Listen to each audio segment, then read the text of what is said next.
صلوا عليه وآله.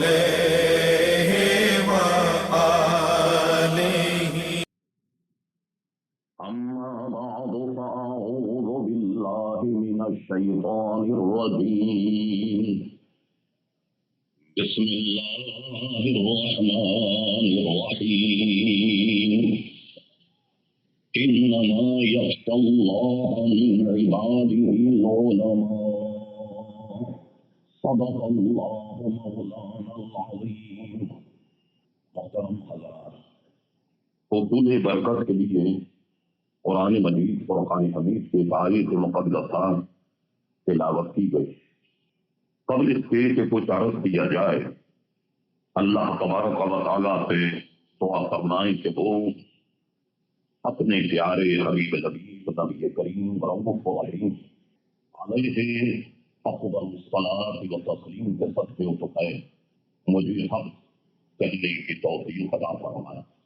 آپ کو یاد ہوگا کہ گزشتہ جمعے ہم نے اس اعتبار سے کہ شعبان المعظم کے مہینے میں امام اعظم ابو حنیفہ رضی اللہ تعالیٰ عنہ کا وصال ہوا، ان کی زندگی کے چند گوشے ہم نے عرض کی، اور اس وقت بھی انہی کی زندگی کے چند گوشے اور وہ مسائل جن کا تعلق امام اعظم ابو حنیفہ رضی اللہ تعالیٰ عنہ ہم اور آپ جو امام اعظم ابو حنیفہ کے مقلد ہیں ان کے مسائل سے، اور یہ باتیں اس لیے نہیں کہ صرف کسی دوسرے فریق اور فرقے کی مذمت ہو، بلکہ اس لیے کہ ہمیں یقین پیدا ہو جائے کہ جو طریقہ عبادت کا ہم اختیار کیے ہوئے وہ حق با جانب ہے یا نہیں، یہ غرض و غائب۔ اور اس کی ضرورت اس لیے پیش آتی ہے کہ شعبان کے مہینے میں امام اعظم ابو حنیفہ رضی اللہ تعالیٰ عنہ سے عقیدت نہ رکھنا، محبت یا انسیت نہ رکھنا تو الگ بات، لیکن ان سے بغض اور حسد رکھنے والے امام اعظم پر تبرہ کرتے ہیں، اور جانے کیا کیا کہتے ہیں۔ آپ حیران ہوں گے سن کے، معاذ اللہ یہ تک کہا گیا کہ امام اعظم کی ولادت اصلی میں ہوئی تو امام اعظم کا سن ولادت سگ سے نکالا گیا، یعنی فارسی میں سگ کہتے ہیں کتے کو، کہ یہ امام اعظم کا سن ولادت ہے کہ سگ کے عدد جو ہیں وہ 80 ہوتے ہیں، اور امام اعظم کا سن ولادت بھی 80۔ اس سے اندازہ لگائیے علمی اختلاف اپنی جگہ، لیکن کسی کو اتنا محروم کرنا، اور وہ بھی امام اعظم ابو حنیفہ رضی اللہ عنہ جیسے شخص، اور پھر یہ مذاق کیا جاتا ہے کہ یہ دیکھیے ہم رفع دین نہیں کرتے، یہاں ہاتھ نہیں باندھتے، تراویح 8 کیوں نہیں پڑھتے۔ تو ہم نے مختصر امام اعظم ابو حنیفہ رضی اللہ تعالیٰ عنہ کی سیرت کی چند گوشے اور جو مسائل ہم بیان کریں گے وہ اگرچہ ان کی علمی وجاہت کا ثبوت ہے، لیکن ان کے سیرت کا بھی یہ اہم واقعات ہے۔ آپ کو یاد ہوگا کہ گزشتہ ہم نے اپنی تقریر میں عرض کیا تھا کہ امام اعظم نے جب آنکھ کھولی تو اس وقت کوفہ علم و فضل کا گہوارہ۔ ذہن میں یہ تازہ کر لیں کہ بدری صحابہ جو کوفے میں آن کر رہ گئے ان کی تعداد 70، بیت رضوان میں جو صحابہ شامل تھے وہ جو کوفے میں آن کر رہے ان کی تعداد 300۔ ایک محتاط اندازے کے مطابق 1050 صحابہ کرام علیہم الرضوان کوفے میں آن کر کے بس گئے۔ حضرت عمر رضی اللہ عنہ نے اپنے دور میں حضرت عبداللہ ابن مسعود کو کوفے کا قاضی بنایا۔ بڑے العظم وہ صحابہ جو علماء میں شامل ہوتے تھے، جو علماء تھے صحابہ، ان کا گہوارہ بغداد شریف تھا۔ عزیزان محترم، نہایت ہی لائق اور فائق اساتذہ سے امام اعظم نے علم حدیث حاصل کیا۔ آپ حیران ہوں گے سن کے کہ آج بڑے سے بڑا کوئی آدمی ہو جس نے پرائمری پڑھا ہو، سیکنڈری پڑھا ہو، کالج پڑھا ہو، یونیورسٹی پڑھا ہو، جس کو ہم موجودہ زمانے میں یہ کہہ دیں کہ اس نے اپنے علم کی تکمیل کر لی۔ مثلا ہماری یہاں زیادہ سے زیادہ تکمیل ایم اے ہے، اس سے زیادہ تکمیل آپ لے لیجیے، سب سے بڑی ہماری یہاں ڈگری ہے وہ پی ایچ ڈی۔ اگر کوئی آدمی پی ایچ ڈی بھی تو اپنے اساتذہ کو شمار کرے تو اس نے کتنے استادوں سے فیض حاصل کیا ہو؟ پرائمری میں لگا لیں 8، سیکنڈری میں 10-15، یونیورسٹی میں 2-4 لگا لیجیے، پی ایچ ڈی میں تو ایک ہی ڈائریکٹر ہوتا ہے کہ جو اس کے کام کی نگرانی کرتا۔ مشکل سے اس کے اساتذہ کی تعداد جس نے تحصیل علم کی 100 لگا لی۔ امام اعظم ابو حنیفہ نے جہاں حدیث ملی وہاں سے حاصل، جسے پتا لگا کہ حدیث رسول فلاں شخص کے پاس اس کے پاس پہنچے تو جن سے علم اخذ کیا ہے ان کی تعداد 4000 بیان کی جاتی، جن میں صحابہ کرام ہیں، تابعین ہیں۔ 4000 افراد کے پاس جا کر ان سے علم حاصل کیا، اور ان میں ایسے اساتذہ بھی تھے جو عمر کے اعتبار سے امام اعظم ابو حنیفہ رضی اللہ تعالی عنہ سے کم تھے، لیکن اس لیے ان کے پاس گئے تاکہ ان سے بھی علم اخذ کیا جائے اور ان سے بھی علم حاصل کیا جائے۔ یہ ان کے اساتذہ کی تعداد۔ کیونکہ وقت جمعے میں بہت کم ہوتا، تمام صحاح ستہ کو جتنے بھی مؤلف ہیں، امام بخاری ہوں، امام مسلم، امام ابو داؤد، امام ترمذی، ان سب کو لیجئے تو یہ 2 واسطوں سے، 3 واسطوں سے، 4 واسطوں سے اگر آپ ان کا شجرہ ملائیے استاذی تو یہ سب کے سب تقریباً امام اعظم ابو حنیفہ رضی اللہ عنہ کے شاگرد ہیں۔ ایسے عظیم امام اعظم ابو حنیفہ رضی اللہ عنہ۔ اچھا، علم کے معاملے میں ان کی دیانت کا عالم یہ ہے، اس سے ان کی علمی وجاہت، تقویٰ اور پرہیزگاری، تفقہ کا اندازہ ہوتا ہے کہ ان کے زمانے میں کچھ قاضی جب غلط فیصلے کرتے تو امام اعظم سے رہا نہیں جاتا اور وہ ان کو ٹوک دیا کرتے۔ اب جب ان کو ٹوکا جاتا تو وہ خلیفہ کے دربار میں امام اعظم کی شکایت کرتے۔ مثال کے طور پر ایک قاضی صاحب اپنی مسند سے قضاءت سے اٹھ کر کے گئے، جانے کے بعد راستے میں جب گئے تو 2 فریقین میں جھگڑا ہو رہا تھا، لڑائی ہو رہی تھی۔ تو ایک عورت نے غصے میں آن کر کے ایک شخص کو متون کرتے ہوئے کہا، اس کو یہ کہا، تو 2 زانیہ کی اولاد، یہ اس کو گالی دے دی کہ تو 2 زانی کی اولاد ہے، یعنی یہ کہ مرد نے بھی زنا کیا، عورت نے بھی زنا کیا اور تو اس سے پیدا ہوا۔ قاضی صاحب کو غصہ آیا، حکم دیا کہ اس عورت کو گرفتار کیا جائے۔ گرفتار کرنے کے بعد وہ اپنی کرسی قضات پر بیٹھے، اور بیٹھنے کے بعد انہوں نے کہا کہ اسی وقت میں فیصلہ سناؤں گا۔ قاضی صاحب نے فیصلہ سنایا، کوفے کے قاضی نے، کہ اس عورت کو 2 حدیں ماری جائیں، اس لیے کہ اس نے 2 پر غلط الزام لگایا، اور یہ کہ مسجد میں اس کے حد لگائی۔ حد لگانے کے بعد جب اس کے حد لگی اور وہ سزا کھا کر کے چلی گئی، امام اعظم کو پتہ لگا، حالانکہ اپنے زمانے کا سب سے بڑا قاضی، امام صاحب نے فرمایا کہ قاضی صاحب آپ سے چند غلطیاں سرزد ہیں۔ انہوں نے کہا وہ غلطی کیا ہے؟ فرمایا کہ قضاءت کا منصب جو ہے وہ اس کا متقاضی ہے کہ قاضی جب اجلاس برخاست کر کے چلا جائے تو محض اپنی آتش کے انتقام بجھانے کے لیے دوبارہ اجلاس منعقد نہیں کرے۔ اجلاس ختم ہو گیا، بس ٹھیک ہے، دوسرے دن اجلاس ہوگا۔ ایک غلطی آپ سے یہ ہوئی کہ آپ نے قاضی کی سیٹ پر بیٹھ کر اجلاس کو برخاست کر دیا، مگر آتش انتقام میں آپ نے دوبارہ اجلاس کیا، ایک غلطی آپ سے یہ ہوئی۔ دوسری غلطی یہ ہوئی کہ آپ نے یہ حد مسجد کے اندر جاری کی، اور مسجد کے اندر حد جاری کرنے میں یعنی مسجد کے اندری حدود میں کسی کو سزا دینا، یہ حدیث سے اس کی ممانعت ہے، ایک خلاف ورزی آپ سے یہ ہوئی۔ کہا دوسری آپ سے خلاف ورزی یہ ہوئی کہ جب آدمی پر 2 حدیں جمع ہو جائیں تو ایک حدیث سے 2 حدیں جو ہیں وہ ادا ہو جائیں، اور اگر 2 حدیں جاری کرنا ہو تو ایک حد لگائی جائے، پھر اس کے بعد انتظار کیا جائے مجرم کا تاکہ اس کے زخم بھر جائیں، تھوڑا سا وہ اس کی طبیعت سنبھل جائے، پھر دوسری حد جاری کی جائے۔ ایک غلطی آپ سے یہ ہوئی، اور ایک غلطی یہ ہوئی کہ عورت کو بٹھا کر کے سزا دی جاتی اور آپ نے کھڑے ہو کر کے درے لگائے، ایک آپ سے غلطی یہ ہوئی۔ اب جناب ان کی جب ٹیکنیکل غلطیاں امام اعظم نے نکالی وہ چلے گئے امیر المومنین اپنے وقت کے خلیفہ کہ امام ابو حنیفہ کو سمجھاؤ یہ ہمیں کام نہیں کرنے دے. خلیفہ وقت نے ان پر پابندی لگا دی. امام ابو حنیفہ آج سے آپ فتویٰ نہیں دیں گے. کہا جی نہیں دوں گا میں فتویٰ. اب آئیے یہ بات تو آپ نے سن لی. محدثین بڑے بڑے فرماتے امام اعظم کی عدالت اور دیانت اور شرافت کہ اس سے بڑھ کر کیا مثال ہوگی کہ جب خلیفہ وقت نے پابندی لگا دی کہ آپ فتویٰ نہیں دیں گے. چلیے صاحب انہوں نے مان لیا کہ فتویٰ میں نہیں دوں گا. یہاں ذہن میں رہے فنی طور پر شاید یہ اعتراض ہو کہ دیکھیے امام اعظم ایک بادشاہ کے کہنے پر فتویٰ دینے سے باز آ گئے. نہیں، بلکہ جب علماء بہت سارے ہوں تو حکم شرع اگر کوئی دریافت کرے تو اس کا حکم شرع بتانا اس پر فرض کفایہ، یعنی وہ اگر نہ بتائے کوئی اور بھی بتا دے گا، تو وہ اگر نہ بتائے تو عند اللہ وہ گناہ گار نہ ہوگا.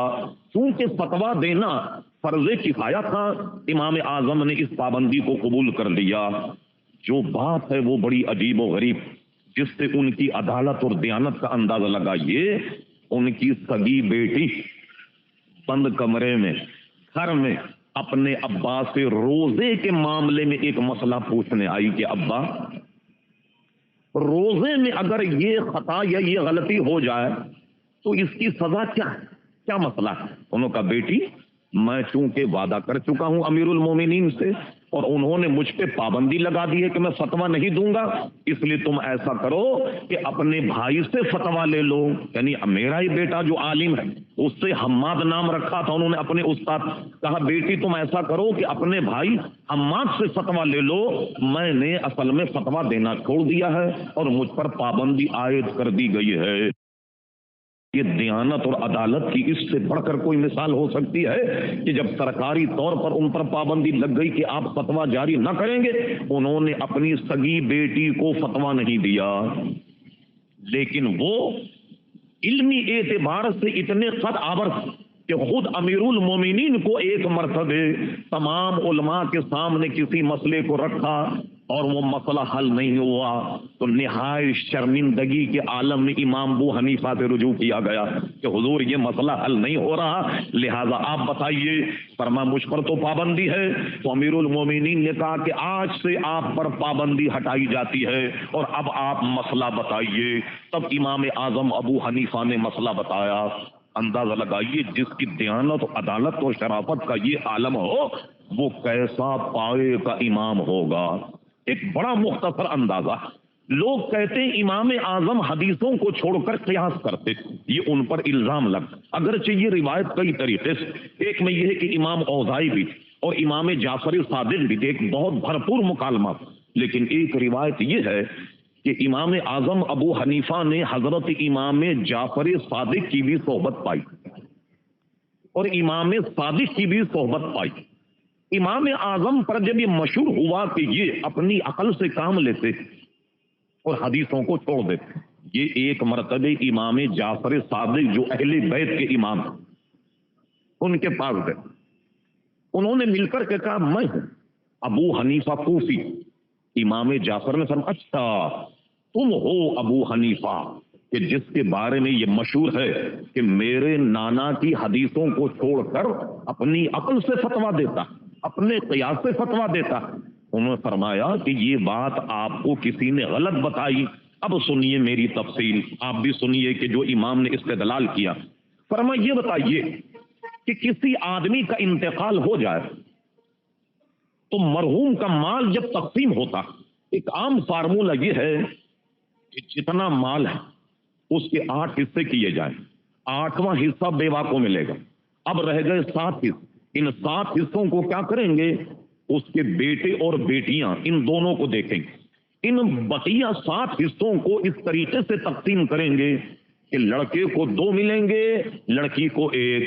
فرمایا یہ بتائیے کہ عورت جسمانی محنتی اعتبار سے، جسمانی ساخت کے اعتبار سے مرد سے کمزور ہے یا طاقتور؟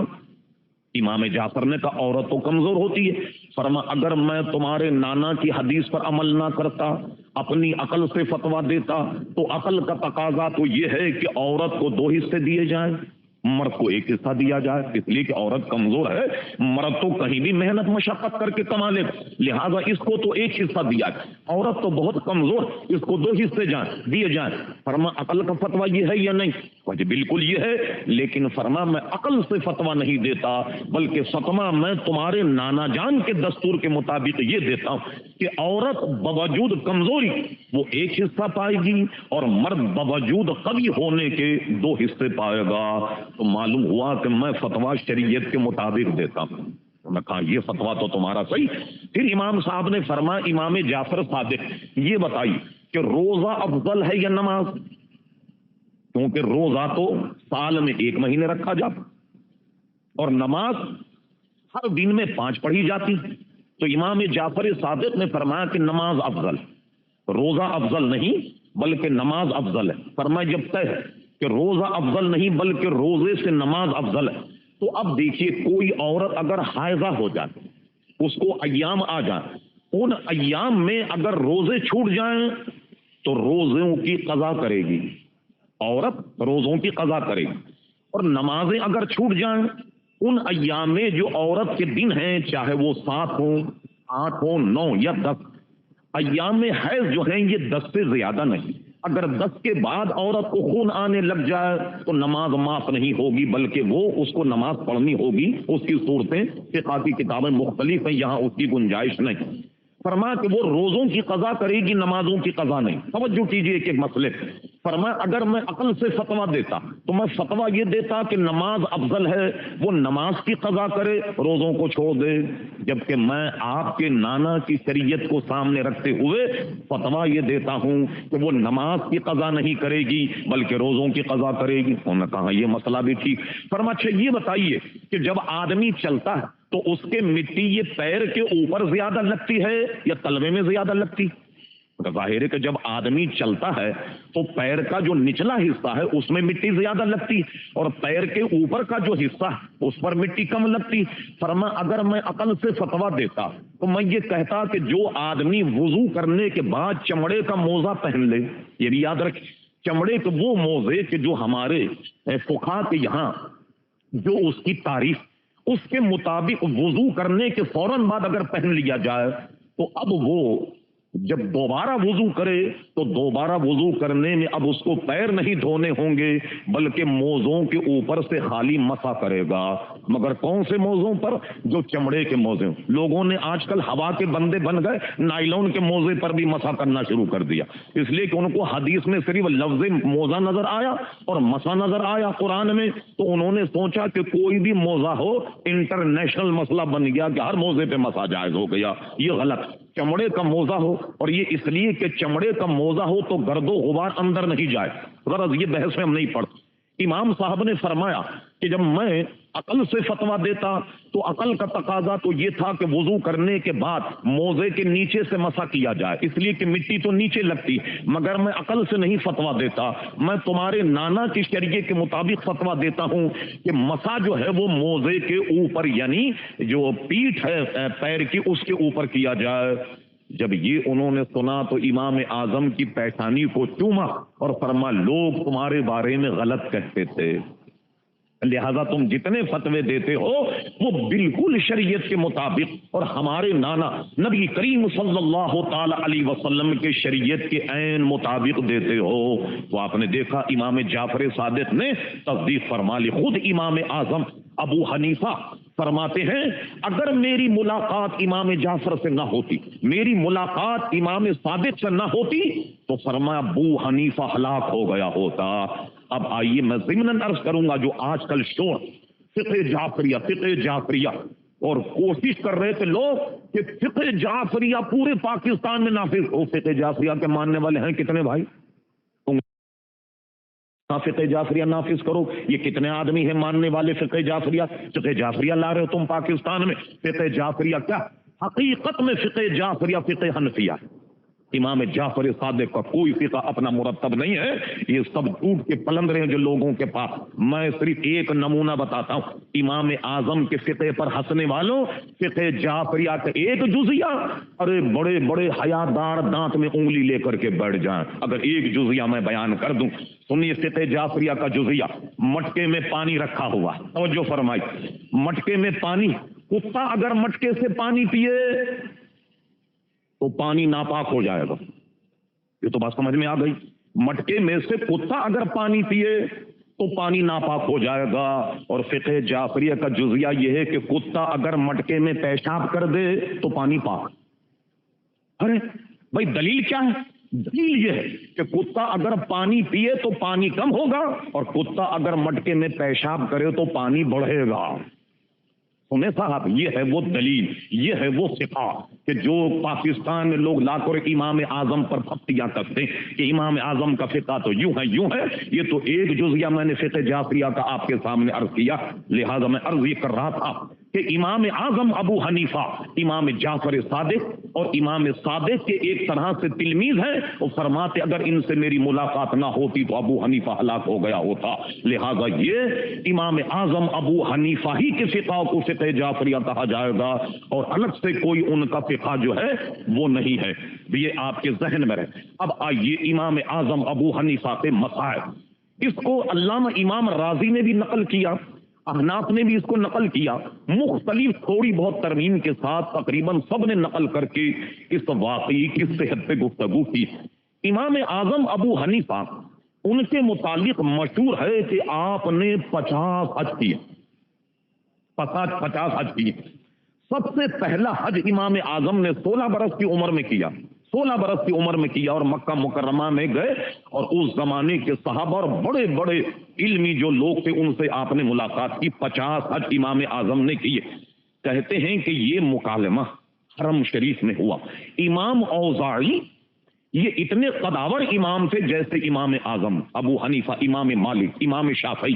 اگر امام اوزاعی کے ماننے والے ناپید نہ ہو گئے ہوتے تو اس وقت دنیا میں 5 مذہب ہوتے، یعنی مذہب سے مراد یہاں دین نہیں بلکہ طریقہ، جیسے امام شافعی کے ماننے والے، امام اعظم کے ماننے والے، تو ایک مذہب ہوتا اوزاعی، مگر امام اوزاعی کے ماننے والوں نے ترقی نہیں کی، اس لیے ان کا فقہ ناپید ہو گیا۔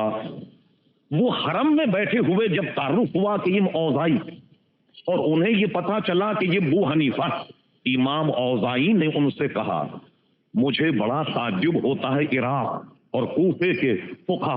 ان کا کیا تعجب ہوتا ہے؟ کہنے لگے مجھے تعجب یہ ہوتا کہ کئی حدیثیں ہیں کہ حضور رفع دین کرتے تھے اور کوفے والے رفع دین نہیں کرتے، عراق والے، بغداد والے رفع دین نہیں کرتے۔ امام صاحب نے فرمایا دلیل بیان فرمائیے۔ آئیے صاحب، امام اوزاعی نے حدیث بیان، امام اوزاعی حدیث بیان کرتے ہیں جس کو امام رازی نے اور فقہا نے لکھا۔ امام اوزاعی کہتے ہیں کہ میں نے زہری سے سنا، اور زہری بڑے قد آور محدث، کہتے ہیں میں نے زہری سے سنا، حضرت زہری نے حضرت سالم بن عبداللہ سے سنا، حضرت سالم ابن عبداللہ نے حضرت عبداللہ ابن عمر سے سنا، اور عبداللہ ابن عمر کہتے تھے کہ میں نے حضور کو رفع دین کرتے ہوئے دیکھا، میں نے حضور کو رفع دین کرتے ہوئے دیکھا۔ پھر عراق والے رفع دین کیوں نہیں کرتے؟ رفع یدین کا مطلب یہ ہے کہ رکوع کرنے سے پہلے دونوں ہاتھوں کو اٹھایا جائے، اور رکوع کے بعد بھی دونوں ہاتھوں کو اٹھایا جائے، اور پھر سجدے میں جائے، رفع یدین اس کو کہتے ہیں۔ تو کہا آپ کیوں نہیں کرتے؟ امام صاحب نے فرمایا میری حدیث سنو، میں امام ابو حنیفہ، میں نے حدیث سنی اپنے استاد حضرت حماد سے، حضرت حماد نے حدیث سنی ابراہیم نقی، ابراہیم نقی نے حدیث سنی علقمہ، حضرت علقمہ نے حدیث سنی عبداللہ ابن مسعود سے کہ میں نے حضور کو رفع دین کرتے ہوئے نہیں دیکھا۔ امام اوزاعی نے کہا تو میری حدیث پر آپ کی حدیث کو کیا ترجیح ہے؟ فرما سنیے ترجیح کیا ہے، اب سنیے فن کی بات جو امام اعظم دلیل بیان۔ فرما دیکھیے آپ کے انتہائی جو راوی ہے اس میں جس نے حضور کو رفع دین کرتے ہوئے دیکھا وہ حضرت عبداللہ ابن عمر۔ میں نے جو تم سے حدیث بیان کی اس میں جو انتہائی روایت کا راوی ہے وہ حضرت عبداللہ ابن مسعود رضی اللہ عنہ۔ فرما تمہاری حدیث میری حدیث میں فرق یہ ہے کہ حضور کے زمانے میں عبداللہ ابن عمر بالکل بچے تھے، جب نماز کھڑی ہوتی وہ تیسری یا چوتھی صف میں ان کی باری آتی. اور میں نے جو حدیث بیان کی عبداللہ ابن مسعود کی، یہ حضور کے زمانے میں ایک پختہ عمر کو پہنچ گئے تھے، اور حضور کے زمانے میں جب آپ نماز پڑھاتے تو عبداللہ ابن مسعود پہلی صف میں کھڑے ہوتے. اب آپ بتائیے کہ اس روایت کے اعتبار سے جو حدیث میں نے بیان کی اس کو ترجیح دی جائے گی، جو آپ نے حدیث بیان کی اسے ترجیح دی جائے گی؟ حضرت امام اوزاعی لاجواب ہو گئے، فرما اس لیے میں رفع دین نہیں کرتا. اب سنیے، عموماً ہمارے اس علاقے میں کہیں بھی لوگوں کو سیدھے سادوں کو گھسیٹ کر لے جاتے ہیں لوگ. یہ دیکھیے بخاری میں حضور نے رفع دین کیا، آپ رفع دین کیوں نہیں کرتے؟ لیجئے رفع دین سے سلسلہ شروع ہوا اور اس کا پہلے انگلی پکڑی، پہنچا پکڑا، ہاتھ پکڑ کر گھسیٹ کر اسے غیر مقلد اہل حدیث بنا دیا. کیا ہوا صاحب؟ بخاری میں ہے کہ حضور نے رفع دین کیا. اب آئیے ہم اس معاملے میں رفع دین کیوں نہیں کرتے؟ سنیے حدیث شریف. اس حدیث شریف کو امام ترمذی نے نقل فرمایا اور بھی ہماری کتابوں میں موجود ہے. سبحان اللہ، کتنا صاف ستھرا متن ہے. حضرت عبداللہ ابن مسعود صحابہ کرام علیہم الرضوان کی جمعیت میں، جیسا کہ حدیث کے قرائن، صحابہ کے گرمٹ میں بیٹھ کر حضرت عبداللہ ابن مسعود نے فرمایا، اے جماعت صحابہ، کیا میں تمہیں وہ نماز پڑھ کر بتاؤں جو رسول اللہ صلی اللہ علیہ وسلم پڑھا کرتے؟ صحابہ نے کہا بالکل بتائیے آپ. حضرت عبداللہ ابن مسعود نے صحابہ کے سامنے نماز پڑھی. نماز پڑھنے کے بعد راوی کہتے ہیں ہم نے دیکھا کہ حضرت عبداللہ ابن مسعود نے صرف ایک مرتبہ رفع دین کیا، رفع دین نہیں کیا. وہ کون سا تھا رفع دین؟ کہ جب تکبیر تحریمہ کہے، ہم اور آپ اٹھاتے نا اللہ اکبر تکبیر تحریمہ پر، صرف یہ رفع دین تھا، اور پوری نماز میں انہوں نے رفع دین نہیں کیا. اور فرما سنو، یہ تھا نبی کریم علیہ السلام کے نماز پڑھنے کا طریقہ. اب غور کیجئے، اگر اس میں تردد ہوتا، کوئی غلطی ہوتی، تو صحابہ میں سے کوئی تو کہتا یا عبداللہ یہ کیا کرتے؟ ہم نے تو حضور کو رفع دین کرتے ہوئے دیکھا اور تم نے رفع دین سرے سے کیا ہی نہیں. یہ دلیل ہے امام اعظم ابو حنیفہ کی بقول شخص سے کہ سونار کی 100 لوہار کی 1، کہ مدعی لاکھ سے بھاری ہے گواہی تیری، حضرت عبداللہ ابن مسعود. اب آئی یہ جو رفع دین، ہم انکار نہیں کرتے کہ حضور نے کیا، نہیں کیا ہوگا، لیکن بات کو منسوخ ہو گیا، بات کو منع ہو گئے. اب حدیث شریف سنیے، کتاب الصلاۃ مسلم شریف، یہ جو ترمذی کی ہم نے بتائی حدیث یہ بھی صحت سے تھا. آئیے مسلم شریف کی حدیث یہ بھی صحت سے تھا. نبی کریم صلی اللہ تعالی علیہ وسلم ایک مرتبہ باہر تشریف لائے، صحابہ کرام علیہم رضوان کو رفع دین کرتے ہوئے دیکھا تو حضور نے ان سے نماز کے بعد میں پوچھا، یہ شمس قبیلہ ایک تھا جو بہت زیادہ گھوڑے پالتا تھا، تو ان کے پاس گھوڑے تھے تو گھوڑے ہنا کر اس طریقے سے دم ہلاتے تھے. تو حضور نے فرمایا یہ گھوڑوں کی طریقے سے کیا دم ہلا رہے، یعنی کیا رفع دین کر رہے؟ فرما نماز سکون کے ساتھ پڑھا کرو. امام اعظم کی دلیل یہ ہے کہ نبی کریم علیہ السلام نے مان لیا جائے 500 حدیثیں لے آئی کہ رفع دین حضور علیہ السلام نے کیا، مگر مسلم شریف کی حدیث میں جب حضور نے رفع دین سے منع فرما دیا، اور یہی دلیل امام اعظم ابو حنیفہ کی ہے. لوگوں کو دھوکہ یہ ہوا، فوراً دھوکہ یہ ہوا، امام مسلم نے اس حدیث کے فوراً بعد یہ حدیث نقل کر دی، تو دھوکہ یہ ہوا کہ یہ دونوں حدیثیں ایک ہیں. وہ حدیث یہ ہے کہ صحابہ کرام کو حضور نماز پڑھتے ہوئے دیکھ رہے، صحابہ کرام قاعدے میں، جب وہ قاعدے میں تھے تو خروج بالسمع، یعنی ہماری ہاں نماز کے جو فرائض ان میں ایک فرض یہ ہے کہ نماز سے نکلنا. نماز سے کس طریقے سے نکلے گا؟ ہم اور آپ جس مسئلے پر عمل کرتے ہیں، نماز سے خروج اس طریقے سے ہوگا کہ نماز جب مکمل ہو جائے تو نمازی نماز سے اس طریقے سے باہر آئے، السلام علیکم ورحمۃ اللہ، السلام علیکم ورحمۃ اللہ. یہ ہے ہماری یہاں خروج. تو صحابہ کو حضور نے کیا دیکھا کہ خروج بجائے السلام علیکم کہنے کے اس طریقے سے کر رہے، یوں رفع دین کر رہے. تو حضور نے انہیں بھی تنبیہ فرمایا کہ یہ تم کیا کر رہے، اور اس سے منع فرما دیا. اور سیاق و سباق یہ کہ اب خروج کا طریقہ یہ متعین ہو گیا کہ جب نماز پڑھی جائے تو اس طریقے سے خروج نہیں ہوگا، بلکہ ادھر ہوگا السلام علیکم رحمت اللہ، السلام علیکم رحمت اللہ. تو جو رفع دین کے ماننے والے ہیں وہ کہتے ہیں کہ حضور نے اس رفع دین کو منع فرمایا، اور امام اعظم کی دلیل یہ ہے کہ یہ حدیث الگ ہے اور یہ حدیث الگ ہے کہ جس میں حضور نے رفع دین کرنے سے منع فرما دیا۔ اور اب بھی اگر کسی کی سمجھ میں بات نہ آئے جو ڈٹا رفع دین کہ یہ سنت ہے، یہ بہت ضروری ہے، تو سن لیجیے آپ، ہماری لائبریری قدیم کتابوں میں ایک کتاب اسماعیل دہلوی صاحب کی، جب آپ چاہیں اس کے صفحے کا فوٹو کاپی لے جائیں، کوئی حضرات اگر سن رہے ہو کسی ضرورت ہو، اسماعیل دہلوی صاحب نے رفع دین کے جواز میں رسالہ لکھا، اور اس کے مقدمے میں یہ لکھا کہ رفع دین کرنا یہ مسئلہ اتنا غیر اہم کہ کوئی آدمی زندگی بھر بھی اگر رفع دین نہ کرے تو اس میں کوئی حرج نہیں ہے۔ لیجیے ہم نے آپ کی یہاں کی گواہی پیش کر دی، اس لیے حنفیوں سے یہ کہنا کہ تم رفع دین کیوں نہیں کرتے یہ تقاضا غلط ہے۔ ہم جو رفع دین نہیں کرتے اس کی اصل امام اعظم ابو حنیفہ کی کتنی مضبوط عزیزان گرامی دلیل ہے۔ اب آئیے یہاں ہاتھ کیوں نہیں باندھتے؟ ابو داؤد شریف مصر کی مطبوع ہمارے پاس موجود، اس میں 3-4 حدیثیں موجود ہیں جس میں یہ کہا گیا سنت یہ ہے کہ جب کہے تکبیر اللہ اکبر تو ناف پر ہاتھ باندھے، فوق السرہ یا تحت السرہ، ناف پر یا ناف کے نیچے، اور اس کو سنت کہا گیا، اس کو سنت کہا گیا۔ ہم صرف صحہ پر گفتگو کو محدود رکھتے ہیں، اگرچہ ہماری کتابوں میں اس پہ آبھاس موجود، بہت ساری کتابوں میں مختلف دلائل موجود، لیکن اب سنیے، یہ تو ابو داؤد شریف میں دیکھیے، مقابلہ جب آدمی کہو تو کہتے ہیں طاقت کا مقابلہ طاقت سے کرو، علم کا مقابلہ علم سے کرو، فتوے کا فتوے سے، منطق کا منطق سے۔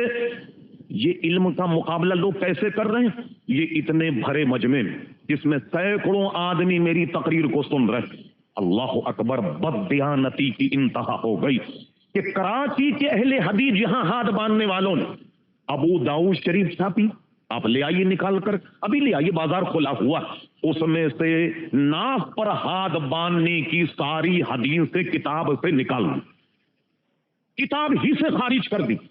اب یہ کتاب چھپتی رہے گی، لوگ نگرانی نہ کریں، چلیے آپ نے سن لیا، 2-4-10 آدمی اور سن لے، 100-200 برس جب گزر جائیں اور یہی ابو داؤد شریف چھپتی رہی، پھر لوگ کہیں گے بتائیے جناب یہاں ہاتھ باندھنے کا ثبوت حدیث میں کہاں ہے؟ اب حدیث کی کتابی سے حدیث غائب ہو جائے۔ یہ ہے وہ مقابلہ جو امام اعظم سے کیا جا رہا۔ چاہیے تو یہ تھا کہ دلائل سے بات کر، نہ یہ کس طرح سے تم نے حدیثی کو نکال دیا۔ اب لائیے یہیں کی وہ داؤد جو اہل حدیث کی چھپی ہوئی ہے، اس میں سے ناف پر ہاتھ باندھنے کی ساری حدیثیں نکال لیں، ہم سے آپ فوٹو کاپی لے جائیے، مصر کی مطبوعہ لگ بھگ 100 برس یا اس کے قریب کی مطبوعہ ہمارے پاس موجود ہے، اس کا صفحہ آپ لے جائیے، اس میں 3 یا 4 حدیثیں موجود ہیں کہ حضور صلی اللہ علیہ وسلم نے یہاں ہاتھ باندھے اور یہاں ہاتھ باندھنے کو سنت کہا گیا۔ مجھے بتائیے کہ حدیث کی کتاب سے حدیث کو نکال دیں، متن حدیث کو کتاب سے نکال دیں، اتنی بڑی بڑی بددیانتی ہے۔ جواب میں صرف اتنا ہی کہہ دیا جائے کہ جنوں کا نام خرد رکھ دیا، اور خرد کا جنوں جو چاہے آپ کا حسن کرشمہ ساز کرے، یا یہ کہہ دیا جائے کرری زبان میں کہ کعبے کس منہ سے جاؤ گے غالب، شرم تم کو مگر نہیں آتی۔ دلائل کا مقابلہ دلائل سے، تم نے حدیث سے حدیث کی کتاب سے حدیثی کو نکال دیا تاکہ امام اعظم ابو حنیفہ کی دلیل لوگوں کو نہ ملے۔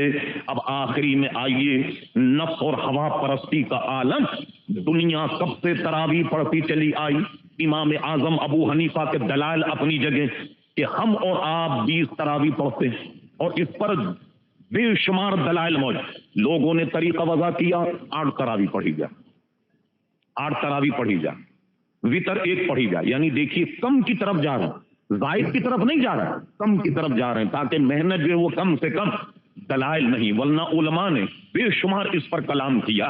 صرف 1-2 باتیں میں عرض کرتا ہوں۔ لفظ تراویح یہ جمع ہے ترویحہ کی، ترویحہ عربی گرامر کی کتابیں کھنگالیے تو ترویحہ کا معنی ہے 4 رکعت پڑھ کر تھوڑی دیر آرام کرنا، جیسے آپ دیکھا ہوگا 4 رکعت کے بعد تسبیح پڑھی جاتی، تحلیل، دعا خیر کی جاتی وغیرہ وغیرہ، پھر اس کے بعد 4 کو ہم کھڑے ہوتے ہیں، تو تراویح جمع ہے ترویحہ، اور اس کا نام ہے تراویح۔ اگر تراوی ہوتی 8 رکعت تو اس کے لیے تثنیہ لائیے، یا تو بنائیے تراویحین کچھ تو اس کا تثنیہ بنائی، اور عربی گرامر کے اعتبار سے کم 3 پر جمع کا صیغہ بولا جاتا ہے۔ تو اب آپ 8 تراویوں کو سامنے رکھیے اور لفظ تراوی اور 8 ان دونوں میں کوئی میل پیدا فرما دیں آپ کہ دیکھیے کہ ہماری بات درست ہے یہ آپ کی، اور آخری بات عرض کرتا ہوں جو سب کی سمجھ میں آ جائے، اور وہ یہ ہے ابھی رمضان کا موقع آنے والا ہے، ہم اور آپ 20 پڑھیں گے۔ اب سماعت فرمائی، مان لیا جائے کہ تراوی 8 اور ہم 20 پڑھتے ہیں، کل قیامت میں دونوں کا مقدمہ اللہ کی بارگاہ میں پیش ہو، رب کریم ہم سے فرمائے گا بندے تراویاں تو تھیں 8، تو نے 20 کیوں پڑھی؟ ہم کہیں گے مولا ہم نے 8 تو پڑھی ہے نا، 8 پڑھنے کے بعد ہی تو 20 کی طرف گئے، تو ایسا کر لے کہ ہم نے 8 تو پڑھ لی، 8 کو تو تراوی بنا لے، اور جو 12 ہم نے ایکسٹرا پڑھی مولا تو اپنے کرم سے اسے نفل بنا لے۔ چلیے صاحب ہم تو چھوٹ گئے کہ 8 تو ہم نے پڑھی، اور اگر تراوی 8 ہیں 20 نہیں ہیں تو ہم نے 12 جو اضافی پڑھی تو اپنے کرم سے اس کو نفل بنا دے۔ چلیے ہماری تو جان چھوٹ گئی، اب تم پیش ہوئے اور تم سے رب نے کہا کہ تراوی تو تھی 20، تم نے 8 کیوں پڑھی؟ اب غور کرو تم 12 کہاں سے لاؤ؟ کتنا آسان مسئلہ ہے، تم سے کہا گیا کہ تراوی تو 20، تم نے 8 کیسے پڑھی؟ تو اب یہ تمہارے سوچنے کی بات ہے کہ تم 12 کہاں سے لاؤ گے، ہماری تو دونوں طریقے سے جان چھوڑ جائے گی۔ یہ عظمت امام اعظم ابو حنیفہ رضی اللہ عنہ کی ہے، ہمارا تو کسی معاملے میں بھی خسارہ نہیں، لہذا ہم جو نماز پڑھتے ہیں کانوں کی لو تک ہاتھ اٹھانا، امام کی قرات، مقتدی کی قرات، امام قرات کرے تو ہم خاموش رہیں، رفع دین کا نہ کرنا وغیرہ، یہ وہ مسائل ہیں جو کتاب و سنت سے اس طریقے سے واضح ہیں کہ اس میں کسی قسم کا کوئی تردد نہیں، اور اسی مقبولیت کی وجہ کہ پورا پاکستان حنفی، پورا ہندوستان، افغانستان، ترکستان اس زمانے میں پوری دنیا میں الحمدللہ باوجود کوششوں کے، جستجو کے، تحریکوں کے، اب بھی فقہ حنفی کا غلبہ الحمدللہ پوری دنیا میں آج بھی موجود ہے، اور جتنے بڑے بڑے اکابر اولیاء سب اسی فقہ کے ماننے والے، اور جتنے مغلیہ سلطنت کے بادشاہ گزرے یہ سب اسی فقہ کے ماننے والے، آج تک اسی فقہ کی آبیاری ہو رہی ہے۔ اللہ تبارک و تعالی امام اعظم کے مقام کو بلند فرمائے، جو ان سے ہمارا تعلق ہے اس تعلق کو اللہ تبارک و تعالی اور مضبوط سے مضبوط تر فرما دے۔ وما علینا الا البلاغ۔